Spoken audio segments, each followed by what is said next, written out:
Another school year begins next week, and parents in the Robbinsdale district are hoping they don't have to experience the same busing issues they had to deal with last year. A shortage of bus drivers the first month of school last year forced more than 1,500 students to find alternate modes of transportation. The situation left a number of parents frustrated. Sometimes the bus wouldn't show up and I'd get text messages at 8:30, "We're sorry to inform you your bus isn't showing up today." Well, I already knew that because school already started and the bus didn't show up. Katie Struve has 3 children in Robbinsdale area schools. Last year, her family had to deal with the challenges resulting from the bus driver shortage. But with the new school year on the horizon, the district has told families that it has enough drivers to staff all routes and provide busing to school activities.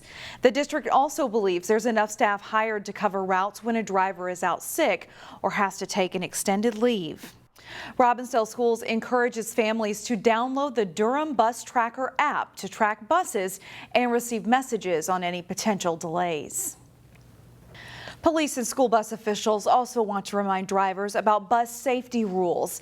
Reporter Sonia Goins shows us what drivers can do to keep children safe.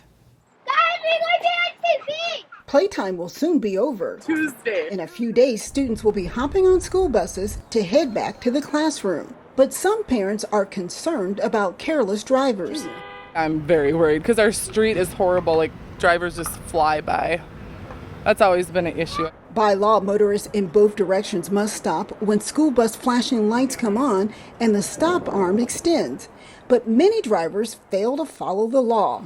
First student bus driver Brian Miranda says violations happen far too often. Sometimes we have to put our hands out to signal to them that there's a stop sign, and yet still they don't stop. Those actions put students in danger. We request that you keep at least 20 feet if you've got oncoming traffic, because you want to be able to see the students. Jennifer Dole says drivers sometimes get impatient waiting for students to board, and that can lead to a serious safety issue. And motorists should never try to pass a bus when the lights are on and the stop arm is out. And that's whether you're driving a car, a motorcycle, a bicycle, whatever you're doing, see those red lights. So when you run that stop arm, you run the risk of seriously injuring and possibly even killing a student. Bottom line, drivers should slow down, pay attention, and anticipate school children and buses, especially in neighborhoods and school zones. Getting on and off the bus is where children face the most risk. In Brooklyn Park, Sonia Goins, CCX News. Recently, the Department of Public Safety issued grants to schools and transportation companies to install cameras on stop arms. First Student in Brooklyn Park, which serves the Osseo district, hopes to have the devices installed soon. A Robbinsdale school district teacher is accused of sexually assaulting 2 boys, according to charges filed this week in Hennepin County District Court. Matthew Birch is charged with 2 counts of second-degree criminal sexual conduct and 1 count of producing pornography with a minor. According to the charges, one of the victims estimated the abuse occurred more than 100 times over a period of several years. The complaint says that the victims were relatives of Birch and have since become adults.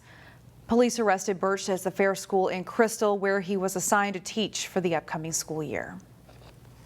A Plymouth restaurant is trying to help one of its employees who was severely injured in a crash caused by a suspect accused of ingesting heroin, stealing a truck, and fleeing from police. That employee's husband was also killed in the crash. Dan Fisher died in the May 15th crash when he and his wife Katie were on their way to pick up their daughter from a sleepover. Fisher's wife, Katie, was severely injured, suffering bleeding on her brain and a fractured back. She was in intensive care for 75 days and faces a long road to recovery. To help raise money for Katie and her daughter, Sunshine Factory is donating 100% of all food and beverage sales on Tuesday, September 6th. As far as the suspect, a 22-year-old man from St. Paul, he remains in jail awaiting a January 17th trial date. A developer is eyeing a piece of property in Plymouth as a potential spot for apartments and more. The City Council approved changing the zoning for the property near Bass Lake Road and Highway 169 to mixed-use development, which would allow for apartments and office space. The vacant land is approximately 19 acres. The developer feels this project is the right fit for this part of town. There are so many jobs. There's such a workforce area in that area, and there really just isn't a lot of housing involved for that. So but that, and with its proximity to 169, it made really good sense for us. There are not any concrete plans for this area just yet, and the City Council would have to approve any development before construction could begin. Here's a fishtail for you. The city of Robbinsdale released numbers of how many carp they've pulled from Crystal Lake over the last 2 years. The numbers and the pictures might surprise you. Crews removed more than 3,700 invasive common carp from Crystal Lake this year. Add that to last year's haul of more than 3,900 carp, and the group believes they've removed 65% of all of the carp in the lake. The Shingle Creek Watershed Management Commission organized this project that includes applying alum treatments later this month to improve the lake's water quality. The Animal Humane Society is tackling the nationwide shortage of vet techs by developing a new training program of its own. The program will have classroom lessons and hands-on practice in Golden Valley and in clinics around the metro. They hope to produce 10 to 15 vet techs by early next year. The shortage of vet techs has been a years and possibly decades issue that's been going on. The number of professionals in the veterinary field, both technicians and veterinarians as well. It's going to be pretty intensive over about 7 months, so that's a lot of education you're getting, a lot of experience, hands-on work that you might not get at other places where you're coming in without really any experience maybe. No prior experience with animals is required. If you are interested, you can find the application on the Animal Humane Society website.